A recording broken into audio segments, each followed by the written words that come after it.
मातरम reporter live में आपका स्वागत है। देश से लेकर दुनिया तक राजनीति के गलियारों की खबर, हर उस बड़ी खबर पर हमारी पैनी नजर है। हमारे इस कार्यक्रम में शहर शहर से रिपोर्टर जुड़ेंगे जिनसे हम बड़ी खबरों पर अपडेट लेंगे। सहारनपुर से हमारे संवाददाता संजय चौधरी हमारे साथ जुड़ गए हैं। इसके अलावा जम्मू श्रीनगर से अजहर हुसैन हमारे संवाददाता हमारे साथ जुड़ गए हैं। सबसे पहले अजहर, आपके पास आते हुए क्या कुछ खास खबरें हैं आज? अजहर देखिए सोनिया, जम्मू कश्मीर के अहम खबरों की ओर बात करें, सबसे पहले इंडिगो फ्लाइट्स के हवाले से जिस तरीके से पूरे देश भर में जो है मुसाफिरों को काफी कठिनाइयों का सामना करना पड़ा, इसी हवाले से अगर हम जम्मू कश्मीर की बात करें तो लगातार यहाँ पे भी मुसाफिरों को जो है कठिनाइयों का सामना यहाँ पे करना पड़ रहा है। आज की डेट में भी आज भी तकरीबन जो है इंडिगो की 6 फ्लाइटें या तो डिले हैं या तो इनको कैंसिल किया गया है। फिलहाल जो है 11 बजे के करीब जो ऑल एयरलाइंस कंपनीज की एक मीटिंग भी होने जानी है श्रीनगर दिल्ली में, तो जिसके बाद में ये निर्णय लिया जाएगा कि किस प्रकार से जो है आने वाले दिनों में जो है मुसाफिरों को बाकी जो सुविधा है या आसानी इस प्रकार से हो जाएगी। लेकिन जम्मू कश्मीर में पर्टिकुलरली घाटी में एक तो फॉग है, फॉग की वजह से भी यहाँ पे फ्लाइट जो है देरी से चल रही है। दूसरी जानिब से जो टेक्निकल ग्लिच जिस तरीके से बताया जा रहा है, तो इस हवाले से भी मुसाफिर को काफी कठिनाइयों का यहाँ पे सामना करना पड़ रहा है। अगर मौसम के हवाले से बात करें, लगातार जो घाटी का जो मौसम है यहाँ पे सिर्फ सर्दी के साथ साथ जो बाकी चीजें हैं, तो आम जनजीवन जो है जिस तरीके से बुरी तरीके से प्रभावित हुआ है। लेकिन दूसरी जानिब से मौसम विभाग का मानना है कि अगले कुछ एक दिनों तक जो है मौसम खुशक रहेगा, यानी जो माइनस का जो तापमान है वो बढ़ सकता है। और इस प्रकार से जो एयर पोल्यूशन यहाँ पे AQI लेवल भी काफी मुतासिर होता जा रहा है। जहरीली हवा का जो यहाँ पे प्रकोप है वो भी बढ़ रहा है। और जिस तरीके से एक्सपर्ट्स का कहना है कि आने वाले दिनों में ये एक बड़ी समस्या बन सकती है, क्योंकि जब हम देखते थे कि अगर किसी को दमे की बीमारी होती थी या कुछ और एयर पोल्यूशन की बीमारी होती थी, उसके बाद में उसको कहा जाता था कि वो कश्मीर चला जाए, तो यहाँ पे उसको इस हवाले से जो है राहत मिल सकती थी। लेकिन आज की डेट में यहाँ पे भी पिछले कई हफ्तों से यहाँ पे भी एयर पोल्यूशन जो है वो भी काफी जहरीला बताया जा रहा है। और इस हवाले से भी एडवाइजरी भी लगातार जारी की गई है। इसी अगर हम अहम खबर की अगर हम करें कि भाजपा की जानिब से, बीजेपी की जानिब से, हालांकि जम्मू कश्मीर में नेशनल कॉन्फ्रेंस को 1 साल से ज्यादा यहाँ पे जो हुकूमत बनाए हुए हैं, और इस हवाले से बीजेपी की जानिब से एक वीडियो भी रिलीज किया गया जिसमें उन्होंने साफ और स्पष्ट कहा है कि जिस तरीके से हुकूमत सरकार ने इलेक्शन से पहले जो मैनिफेस्टो बनाया था, जिसमें काफी सारे चीजों का वादा भी किया गया था जम्मू कश्मीर के लोगों के लिए, लेकिन अभी तक उस पर कोई अमल आवरी नहीं देखी गई। जिसमें साफ और स्पष्ट इस वीडियो में दिखाया गया कि किस तरीके से इलेक्शन से पहले जो मैनिफेस्टो बनाया गया था, जिसमें काफी सारे पॉइंट्स को सामने रखा गया था, और इस हवाले से आलोचनाओं का सामना भी करना पड़ रहा है चीफ मिनिस्टर उमर अब्दुल्ला को और उसकी सरकार को। और आने वाले दिनों में देखा जाएगा कि इसके रिएक्शन में क्या होगा। लेकिन फिलहाल भाजपा जो है पूरी चाको चौबंद से नजर आ रही है और चीफ मिनिस्टर उमर अब्दुल्ला की सरकार को घेराव में नजर आते हुए दिख रहे हैं। दूसरी जानिब से अगर हम बात करें कि बारामूला पुलिस की जानिब से यहाँ पे एक बड़ी कार्रवाई की गई। लेट आवर्स में एक जो है यहाँ पे नार्कोटिक्स टेरर जो है उसको बस्ट किया गया, जिसमें एक युवती थी और एक युवा थे जिसको हिरासत में लिया गया, और उनके तहवील में काफी मात्रा में जो नशा पताल जो चीजें हैं उसको बरामद किया गया है। फिलहाल पुलिस ने इस हवाले से केस दर्ज करके तहकीकात शुरू कर दिया। फिलहाल इस कार्रवाई के बाद में भी सिविल सोसाइटी और आम लोगों में काफी खुशी की लहर इसलिए दौड़ रही है क्योंकि पुलिस लगातार इस तरीके की कार्रवाई भी की जा रही है कि ताकि यहाँ पे जो नशे के तस्कर या नशा करने वाले लोगों के खिलाफ यहाँ पे काफी जो है सक्रिय यहाँ पे दिखाई दे रही है। अगर हम एक और खबर की हम बात करें कि श्रीनगर पुलिस ने एक बड़ी कार्रवाई की है। 29 साल पुराना एक केस जो है उसको खंगाला गया, और उसमें जो एक क्रिमिनल था, एक जो इसमें जो वांटेड एक अपराध था उसको गिरफ्तार कर लिया कर श्रीनगर के लवरकोट बेमना के कोर्ट के बाहर। और ये दरअसल ये जो केस है 1996 का है, जो 17 जुलाई 1996 है। नीलम सिनेमा के पास में ये एपिसोड हुआ था। वहां पे प्रदर्शनकारी वहां पे जमा हुए थे, पत्थरबाजी हुई थी, काफी सारा उपद्रव वहां पे जमा हुआ था। और उसके बाद में पुलिस ने उस समय जो है केस दर्ज किया था, और उसमें एक जो युवा था, एक शख्स था, उसको वहां से जो है कल गिरफ्तार किया, जो 29 साल के बाद अरेस्ट हुआ है। फिलहाल पुलिस ने उसको अरेस्ट किया है और पूरी तरीके से इस पे भी कार्रवाई शुरू कर दी है। ठीक है अजहर, आपसे इसी पर ज्यादा जानकारी ले लेंगे। संजय हमारे साथ जुड़े हैं। संजय, क्या कुछ खास खबरें हैं आज ग्राउंड जीरो से? सहारनपुर की बात की जाए तो सहारनपुर में पुलिस के द्वारा अभियान चला गया है अपराधियों के खिलाफ। इसी क्रम में देर रात थाना फतेहपुर पुलिस की एक 15,000 के इनामी बदमाश से मुठभेड़ हुई है, जिसमें वह घायल हुआ है, जबकि उसके दो साथी अंधेरे का लाभ खेतों कर अंधेरे का लाभ उठाकर फरार होने में कामयाब हुए हैं। पुलिस उनकी तलाश कर रही है। बात की जाए तो इस अपराधी की इस पर लगभग 12 मुकदमे दर्ज हैं और यह हिस्ट्री सीटर है। इस पर कई तरह के आपराधिक मुकदमे दर्ज थे। इसको फिर देर रात गिरफ्तार किया गया है। दूसरी खबर यह है कि सहारनपुर के एक और थाने में जो नशा तस्कर है, नशा तस्करों के खिलाफ डीआईजी जो सहारनपुर अभिषेक सिंह है और एसएसपी के आवश्यक अलग एक कार्यक्रम चलाया गया है। ऑपरेशन सवेरा के तहत कार्रवाई की गई है। ऑपरेशन सवेरा चला गया है जहां जिसमें नशा तस्करों के खिलाफ कार्रवाई की जा रही है। इसमें थाना नकुड़ और अम्बेहटा पीर चौकी पड़ती है। थाना नकुड़ की वहां के जो चौकी प्रभारी थे वे देर जल्दी सुबह चेकिंग कर रहे थे। उसी दौरान एक जो बदमाश है, नशा तस्कर है, उसके साथ मुठभेड़ हुई है, जिसमें वह घायल है। उसके भी 2 अन्य साथी अंधेरे का लाभ उठाकर फरार हो गए हैं। उनकी तलाश की जा रही है। पुलिस लगातार अपराधियों के खिलाफ सहारनपुर में कार्रवाई कर रही है, जिससे कहीं न कहीं अपराधियों में खौफ नजर आ रहा है। जी बिल्कुल संजय, कई अपराधी हैं जो पुलिस की पकड़ में अब आ रहे हैं। मुठभेड़ के दौरान एक और अपराधी जो शामली का था, सहारनपुर के पास ही पड़ता है शामली, वहां पर 50,000 का इनामी ढेर किया गया है। किन किन मुकदमों में ये फरार चल रहा था और कब से पुलिस इसकी तलाश कर रही थी, क्या जानकारी है इसमें? जी देखिए, डीआईजी जो अभिषेक सिंह है, सहारनपुर के डीआईजी तीनों सहारनपुर, मुजफ्फरनगर, शामली, जब से इन्होंने डीआईजी सहारनपुर का कार्यभार संभाला है तभी से लगातार पुलिस कार्रवाई कर रही है। और बात की जाए तो लगभग 7 से 8 अपराधियों को अभी तक ढेर किया जा चुका है। रात भी है 2 थानों की पुलिस ने, थाना भवन और थाना बाबरी पड़ता है, उसमें उनको सूचना मिली थी कि एक इस पर कई दर्जन मुकदमे दर्ज थे। अब यह 50,000 का इनामी बदमाश था इसके ऊपर। तो पुलिस की घेराबंदी में यह पुलिस पर फायरिंग करने लगा। जवाबी कार्रवाई में इस पर कार्रवाई की गई है, जिससे यह गोली लगने से घायल हुआ। अस्पताल में ले जाते समय इसकी मौत हो गई है। पुलिस ने इसके ऊपर 50,000 का इनाम था। तो लगातार डीआईजी अभिषेक सिंह जो सहारनपुर रेंज के डीआईजी हैं, उनके नेतृत्व में लगातार कार्रवाई हो रही है और कई अपराधियों को ढेर किया जा चुका है। ठीक है संजय, ज़्यादा जानकारी आपसे ले लेंगे। अजर, आपके पास आते हुए, देखिए अजर, ठंड का मौसम शुरू हो गया है, वहाँ पर पर्यटक भी पहुँचते हैं और ख़ासकर कटरा जब माता वैष्णो देवी के दर्शन के लिए वहाँ पर पहुँचते हैं, सुरक्षा के कितने इंतजाम वहाँ पर किए गए हैं? क्योंकि अलग अलग आतंकी मॉड्यूल्स का जो खुलासा हो रहा है एक के बाद एक, और सुरक्षा के लिहाज से अलर्ट भी वहाँ पर किया गया है। धरातल पर स्थिति क्या नज़र आ रही है अभी? देखिए सोनिया, सबसे पहले सिक्योरिटी सिनेरियो के हवाले से अगर हम बात करें, लगातार सिक्योरिटी जो है चाको चौबंद नजर आ रही है। चाहे हम घाटी की बात करें या जम्मू क्षेत्र की बात करें, या पर्टिकुलर जो माता वैष्णो देवी जो है यहाँ पे मंदिर है, वहाँ पे श्रद्धालु जो है दिन ब दिन बढ़ते जा रहे हैं। और यहाँ पे जो है यहाँ पे जो है दर्शन के लिए श्रद्धालु जो है मुल्क के कोने कोने से आ रहे हैं। और इस हवाले से सिक्योरिटी के चाको चौबंद यहाँ पे नजर आ रहे हैं। लेकिन बीते दिनों हमने देखा कि श्री माता वैष्णो देवी यूनिवर्सिटी के हवाले से काफी ये विवादित, जो कल भी हमने देखा कि प्रोटेस्ट हुआ और जिसने साफ स्पष्ट कहा था कि जो विद्यार्थी जिनका यहाँ पे मेरिट लिस्ट में इनका नाम आया है, तकरीबन 42 के करीब जो विद्यार्थी है, उनके एडमिशन के हवाले से यहाँ पे काफी जो मसला है वो छिड़ गया है। वो इस हवाले से कल भी हमने देखा कि जो संगठन समिति है, जिनको तकरीबन 60 संगठनों का जो समर्थन है यहाँ पे, उनके हवाले से प्रोटेस्ट किया गया। और उन्होंने कहा कि ये आस्था का यहाँ पे मसला है। एक तरफ से जो कैरियर है, दूसरी जाने से आस्था है, तो इन दोनों को मिला के यहाँ पे कोई ना कोई जो है रास्ता निकलना चाहिए। और कल भी हमने देखा कि संस्था के हवाले से कल भी प्रोटेस्ट किया गया, शाहीन बोर्ड के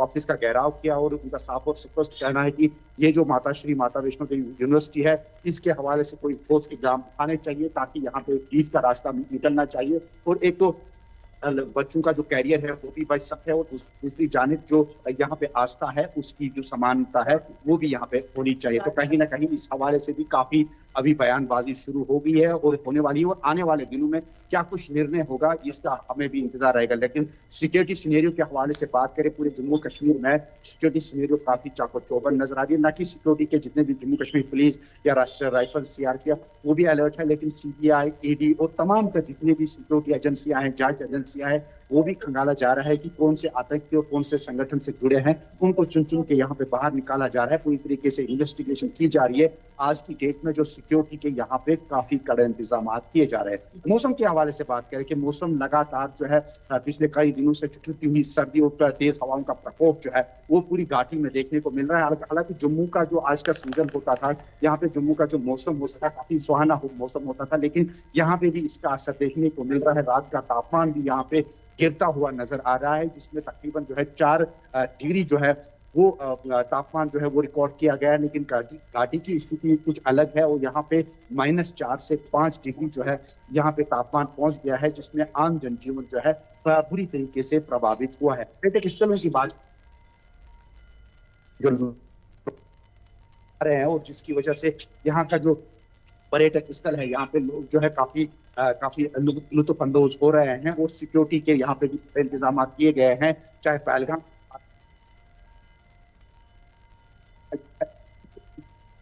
ठीक है अजय, आपसे ज़्यादा जानकारी ले लूंगी। आपकी आवाज़ हम तक ठीक तरीके से नहीं पहुंच पा रही है। संजय, आपके पास आते हुए देखिए, एसआईआर का मुद्दा गरमाया हुआ है और एसआईआर की प्रक्रिया किस तरीके से चल रही है। खासकर अगर सहारनपुर की बात करूं तो वहां पर लोग कितना बीएलओस का मदद करते हुए वहां पर नजर आ रहे हैं, क्योंकि सबसे ज़्यादा ज़रूरी होता है कि बीएलओ पर यह भी कहा जा रहा है कि दबाव ज़्यादा पड़ रहा है, लेकिन लोग किस तरह की भावना के साथ बढ़ चढ़ कर हिस्सा ले रहे हैं इस प्रक्रिया में। एसआरआई के सर्वे को लेकर अभी एक दिन पहले ही मुख्यमंत्री योगी आदित्यनाथ ने भी मीटिंग ली थी। सर्किट हाउस में पहुंचे थे, सहारनपुर लगभग 1 घंटा रुके थे।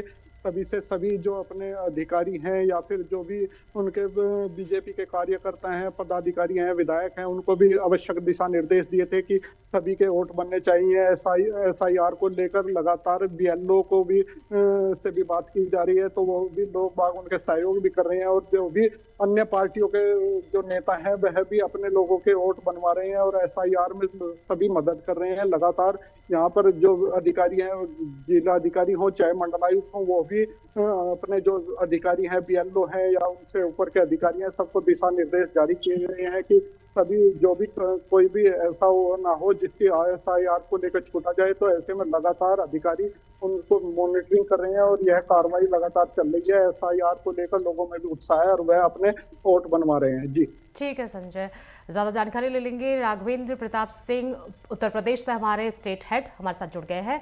राघवेंद्र, आपके पास आते हुए क्या कुछ अपडेट है राघवेंद्र आज ग्राउंड जीरो से?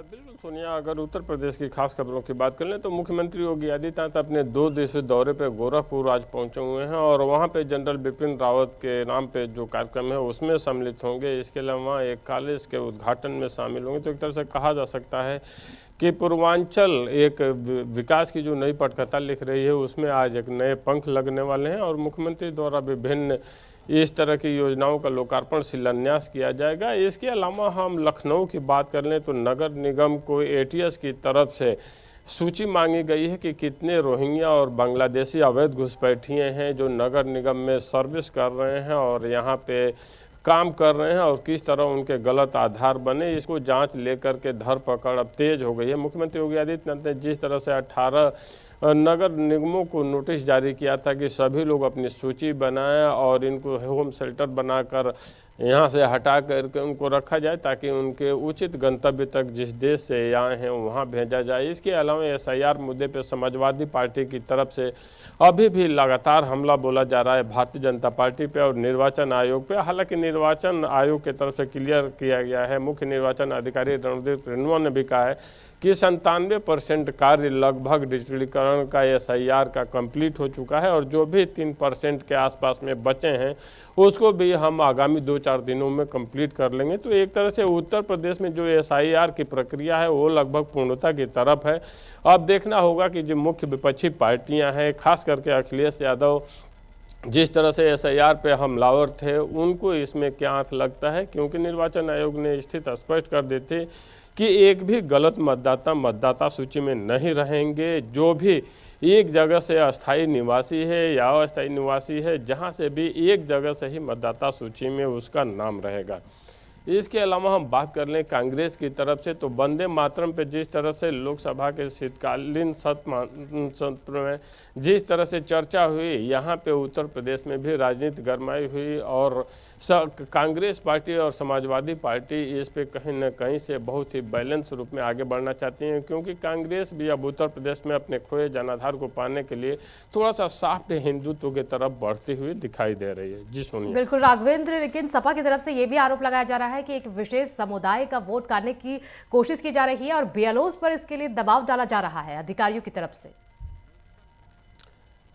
बिल्कुल सुनिए, ये आरोप लगातार समाजवादी पार्टी की तरफ से लगाए जा रहे हैं कि ये खास वोट बोर्ड, खास करके माइनॉरिटी की बात कर रहे हैं, मुस्लिम मतदाताओं की बातों को लेकर समाजवादी पार्टी हमलावर होती है निर्वाचन आयोग पे, भारतीय जनता पार्टी पे, और उनके वोट काटने की बात वो कहती है।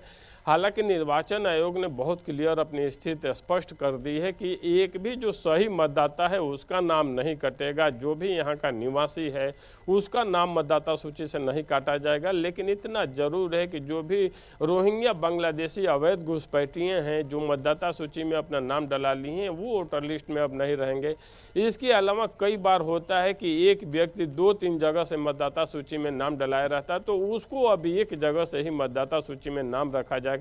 और एसआईआर की जो प्रक्रिया है वो यही है भी कि आप मतदाता सूची में सिर्फ एक जगह से रहेंगे, या तो लखनऊ में रहें, या गोरखपुर में रहें, देवरिया में रहें, या आगरा में रहें। ऐसा नहीं होगा कि आप पैदा हुए देवरिया में और नौकरी करने लगे अगर गौतम बुद्ध नगर में, तो दोनों जगह मतदाता सूची में नाम रहे। एक जगह आप आधार पे एड्रेस अपना कर सकते हैं जो अस्थायी हो जाएगा, और इसके अलावा जो मतदाता सूची होगा वो एक जगह ही होगा। और निर्वाचन आयोग ने अपनी स्थिति स्पष्ट कर दी है कि जाति के आधार पे, धर्म के आधार पे और संप्रदाय के आधार पे मतदाता सूची का एसआईआर की प्रक्रिया नहीं चल रही है। यहाँ पे सिर्फ छंटनी ये होनी है कि जो भी 2-3 जगह से मतदाता सूची में नाम है, या जो गलत तरीके से अवैध घुसपैठिए हैं मतदाता सूची में घुसे हुए, उनकी सफाई करना भर है। जी सुनिए। ठीक है अजहर, आपके पास आते हुए देखिए, एक के बाद एक जो आतंकी मॉड्यूल थे उनका खुलासा हो रहा है वहां पर, और आज अनंतनाग में भी कार्रवाई एनआईए की तरफ से की गई है, छापेमारी की गई है।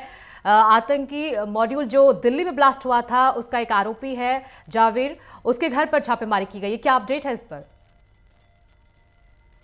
तरीके से मैंने पहले ही बताया था कि सिक्योरिटी सिनेरियो के हवाले से अगर हम बात करें, लगातार सिक्योरिटी जो फोर्सेस है या एनआईए, जितनी भी एजेंसियां, सिक्योरिटी एजेंसियां, वो लगातार खंगाले जा रहे हैं कि किस तरीके की आतंकी के गतिविधि में जो शामिल लोग हैं या आतंकी लोग हैं उनको किस तरीके से जो है मुलविस है। इन्वेस्टिगेशन पूरी तरीके से चल रही है। जिस तरीके से जीएमसी में सबसे पहले एक गन मिलता है गवर्नमेंट मेडिकल कॉलेज में, और उसके फिर तार जो है फरीदाबाद के फिर दिल्ली ब्लास्ट के बाद में पूरा नेटवर्क को खंगाला जा रहा है। एनआईए की जानिब से एक बड़ी चुनौती भी है, और बड़े क्योंकि एनआईए एक ऐसी संस्था है, सिक्योरिटी संस्था है जिसके ऊपर जो है मुल्क को एक गर्व भी है। और ये भी अभी तक ये जो जितनी भी इन्वेस्टिगेशन हुई है उसमें साफ और स्पष्ट ये क्लियर हो चुका है कि कितने लोग अभी सामने आए हैं। लेकिन अभी भी इन्वेस्टिगेशन लगातार जारी है। चाहे अनंतनाग में हम रेड्स के हवाले से बात करें, कुलगाम, शोपियान, पुलवामा, सोपोर, या पूरी घाटी के साथ साथ जम्मू के कई क्षेत्रों में भी इस तरीके की कार्रवाई की गई कि किस तरीके की ये आतंकी जो संगठन है काम कर रहे हैं, चाहे टेरर फंडिंग को लेके हर एक चीज को खंगाला जा रहा है, ताकि इस नेटवर्क को जो है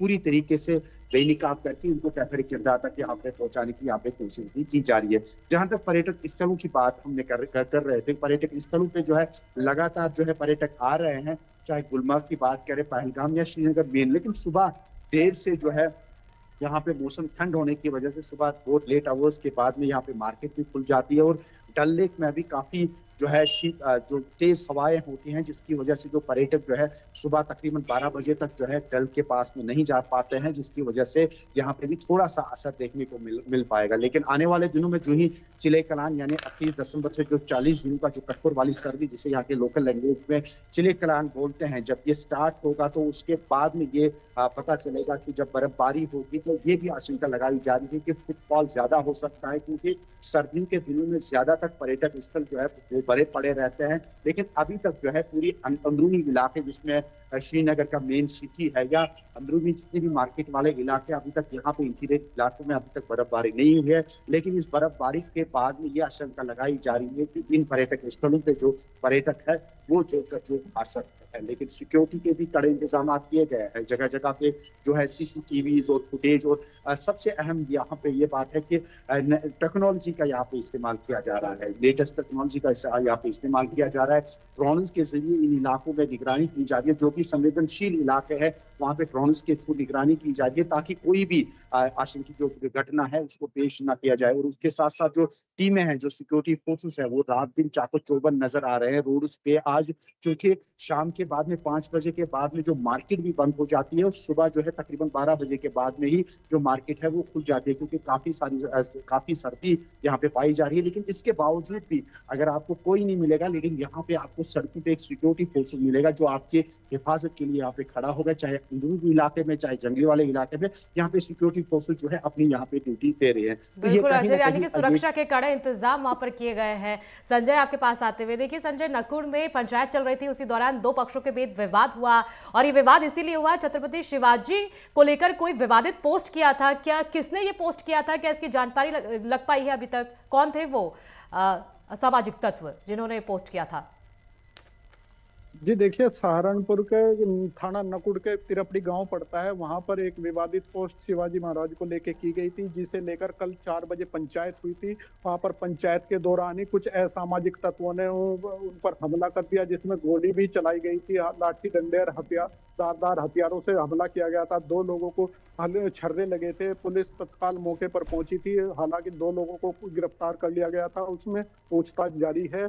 और ये ऐसी विवादित पोस्ट ना हो, इसके लिए पुलिस को लगातार नजर भी रखे हुए है, लेकिन फिर भी किसी ने यह पोस्ट की थी, जिसे लेकर गांव में पंचायत हुई थी कि भाई गांव का माहौल या क्षेत्र का माहौल खराब ना किया जाए। जैसे ही पंचायत चल रही थी, जब भी असामाजिक तत्वों ने वहां पर आकर उस पंचायत में हमला कर दिया, जिसमें 2 लोग घायल हुए थे। पुलिस ने तत्काल कार्रवाई करते हुए, मौके पर पुलिस भी तैनात है अभी भी, और लगातार पुलिस उस पर नजर रखे हुए है। 2 लोगों को हिरासत में लिया गया था और उसमें आगे पूछताछ जारी है। बिल्कुल राघवेंद्र आपके पास आते हुए, देखिए राघवेंद्र, जो कोडीन युक्त कफ सिरप का मामला चल रहा था, मध्य प्रदेश से ये मामला शुरू हुआ और उत्तर प्रदेश में भी कई खुलासे हुए हैं, कई आरोपी यहाँ से भी पकड़े गए। कहा जा रहा है कि जो बड़े जनप्रतिनिधि थे उनके शहर पर ये आरोपी पूरा अपना सिंडिकेट चला रहे थे, और सपा का साफ साफ आरोप है कि बीजेपी की सरकार में जो भी बड़े नेता हैं उनके शहर पर ये पूरा सिंडिकेट चल रहा था, और कह रहे हैं कि अपने जो और किसी के वहां तो बुलडोजर चल जाता है, लेकिन जो ये आरोपी हैं इनके वहां पर बुलडोजर क्यों नहीं चला? इस तरह के प्रश्न चिन्ह अब सपा की तरफ से भी लग रहे हैं। सुनिए, वैसे तो कोडीन कफ सिरप का मामला एक राज्य उत्तर प्रदेश नहीं बल्कि मध्य प्रदेश, राजस्थान, हिमाचल प्रदेश, दिल्ली, इसके अलावा हम बात कर लें तो जो राष्ट्र हैं, नेपाल की बात कर लें, जहां पे सप्लाइयाँ दी जा रही थी वहां तक का मामला था। लेकिन कोडीन कफ सिरप से जिस तरह से मध्य प्रदेश में, राजस्थान में बच्चों की मौतें हुई थी, उत्तर प्रदेश में इस तरह की बात सामने नहीं आई थी, क्योंकि कल की प्रेस कॉन्फ्रेंस में भी प्रमुख सचिव गृह संजय प्रसाद और डीजीपी राजीव कृष्णा ने स्थिति को स्पष्ट किया था, जिसमें से एफएससीडीए के मेंबर भी मौजूद थी। और जो प्रेस कॉन्फ्रेंस हुआ उसमें बताया गया कि कहीं से भी किसी भी बच्चे की मौत उत्तर प्रदेश में कोडीन कफ सिरप से नहीं हुई है। हालांकि अगर कोडीन कफ सिरप की बात कर लें तो सर्वप्रथम विभागीय जो छापेमारी चली थी सोनभद्र मिर्जापुर में, जिस तरह की छापेमारी हुई थी, जिस तरह से माल पकड़ा गया था कोडीन कफ सिरप का, और वहां से एक के बाद एक जिस तरह से मामला खुलता गया, उसमें ये बात सामने आगे आई विभागीय जांच में कि तमाम ये एक सिंडिकेट बनाकर, जिसमें कई सफ़ेद पोशों के शामिल होने की खबरें हैं। इसके अलावा तमाम ऐसे ठेकेदार हैं। वहीं एसटीएफ का एक बर्खास्त सिपाही आलोक सिंह का भी नाम सामने आया था, और उसी को लेकर तमाम जनप्रतिनिधियों की बातें भी सामने आ रही हैं कि ये लोग इसमें सम्मिलित हैं। हालांकि जिस तरह की छापेमारी चल रही है, जिस तरह की जांच का दायरा बढ़ा दिया गया है, ईडी अपनी जांच कर रही है, इसके अलावा एसआईटी का गठन उत्तर प्रदेश की सरकार की तरफ से भी किया गया और इस पर निष्पक्ष जांच कराई जा रही है। अब देखना होगा कि वो कौन कौन से सफ़ेद पोश हैं जो इसमें शामिल हैं। इसके अलावा ये जो एक सिंडिकेट है, लगभग 150 फर्में कैंसिल की गई हैं, उनका लाइसेंस रद्द किया गया है। देखना होगा कि इसमें आखिर कौन कौन से वो लोग हैं जिनके सह पे इतना बड़ा रैकेट, इतना बड़ा अवैध व्यापार चलता रहा, और नशीले कफ सिरप के रूप में इसका प्रयोग नेपाल, भारत के समीपवर्ती राष्ट्र में भी होता रहा, और इस तरह की सप्लाई चेन बनी रही और सप्लाइयाँ होती रहीं।